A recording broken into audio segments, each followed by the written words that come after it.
Welcome to the Kickstart Your Edge Play to Win Leadership Podcast, where we've flipped the script with our groundbreaking modus operandi to bring you real, relevant, and relatable tactics and techniques to master your own play to win mindset.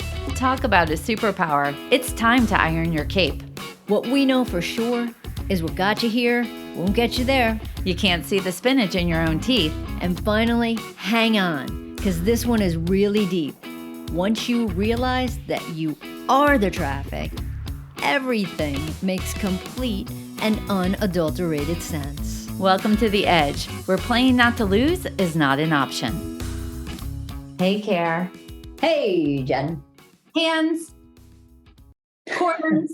Right? So, Karen, as you know, and our listeners are about to find out, we have been obsessed with the TV show on Hulu called The Bear.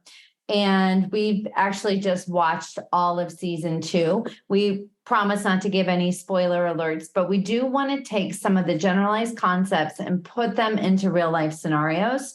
And we're not going to talk a lot about The Bear because you just have to watch it, but we'll give you a premise and then talk a little bit about how it's inspired us and what we've noticed with it. So a couple of things to bring everybody up to speed is The Bear is it's in season 2, and it's about a restaurant coming together.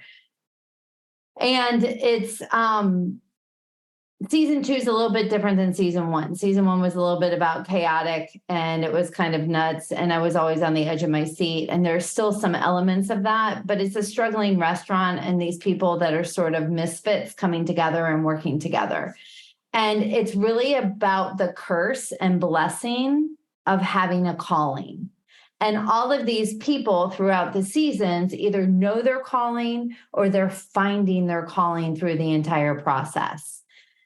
And one of the things I read in a New York Times article about The Bear is that the episodes have a wax on, wax off philosophy of growth through repetition. And that people learn that the greatness in the kitchen is not just about skill, but about being open to experience. And I think that that is really what is so endearing about this show is how fixed people are, but yet open at the same time. You know what, Jen, as you were just saying that, it's what just popped up for me is The Bear is about transformation.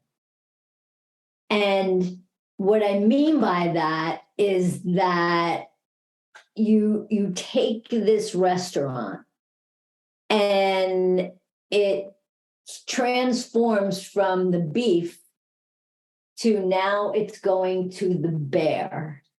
And they strip things down, they knock walls down. The restaurant goes through this transformational journey. And the interesting thing is that every character goes through their own transformational journey. And they have to kind of look at where they've been, where are they going, and kind of like, who do they want to be and how do they want to show up in the future? Because they all have to change as the restaurant changes. Yes. And it's such a metaphor for organizations that we work with. Organizations change. New ideas, new directions, new strategies, who knows, right? All different reasons for it. And so often we try to be the same person while the organization is changing around us. Instead, we have to say, who do I need to be in order to help be on this journey of this organization? Yeah, and I know that, you know, when we were talking about this, you had mentioned the guy Richie, and the thing that stands out for me with Richie is that, you know, just how he normally showed up, just that, you know, Chicago guy who grew up in the streets, you know, kind of had a tough life, was working at a sandwich shop. And then all of a sudden he's like, wait a minute, I want to kind of change. But did he really want to kind of change? Or was it that he had to change? Or things were just going to keep going? It's almost kind of like well, you have a couple of choices. You're either on the bus, you miss the bus, or the bus runs you over. Yeah. And it's interesting because I do feel that Richie felt the bus was running him over. He was losing a sense of identity through the process of going from the beef to the bear, seeing what was happening around him. He was trying to fit in places that he really didn't have the skill set in. And it's interesting. So the main character, Carmi, ends up sending him, Richie, to another restaurant to work. And it was through that process that he got to understand what passion was about and self-respect was about. And at first he was resistant to it. He's like, what am I doing cleaning these forks, right? And he would always wake up late, slapping at the alarm. But as the process went on and he started to understand why things matter, what's important, what's possible to create, what's the experience that could be contributed to other people through service.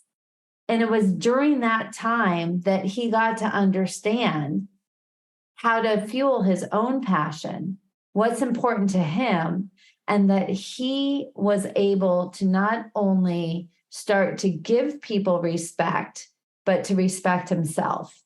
And that's where I really loved it, that he got on the bus, but as a different person than who the bus was going to run over.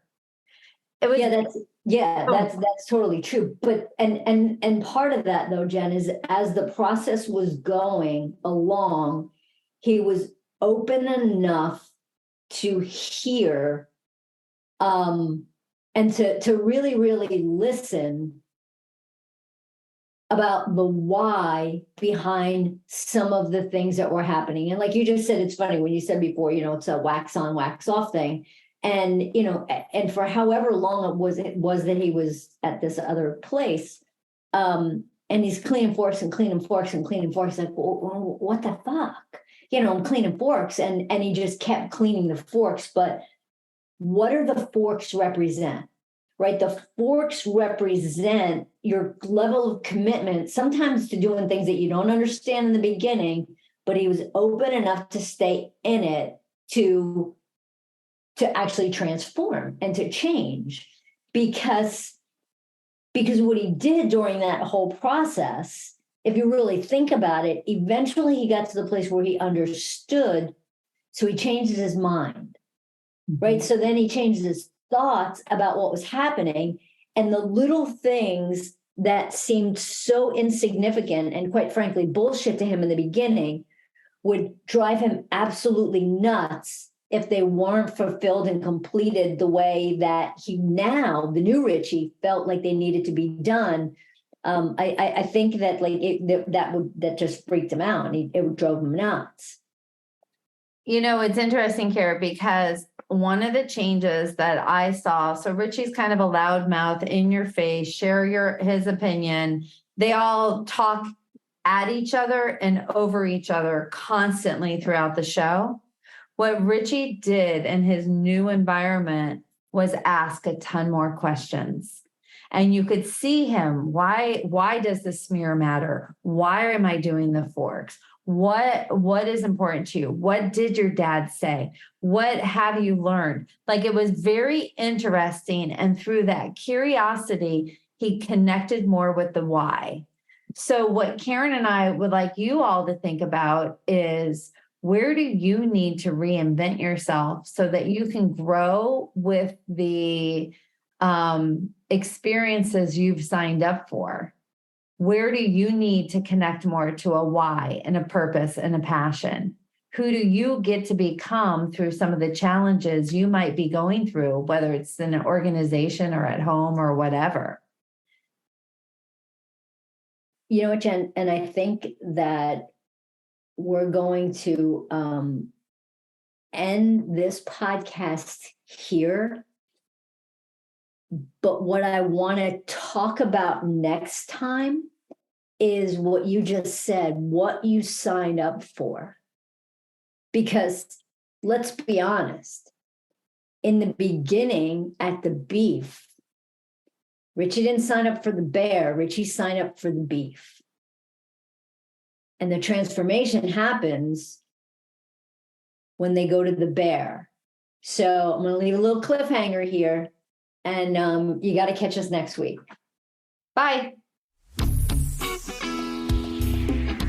Thanks for listening to the Kickstart Your Edge Play to Win Leadership Podcast. Craving more? Of course you are. Check out our website at kickstartyouredge.com, where we fire you up, fan the flames of your competitive edge culture, and ignite your tenacious pursuit of an all-out play-to-win mindset.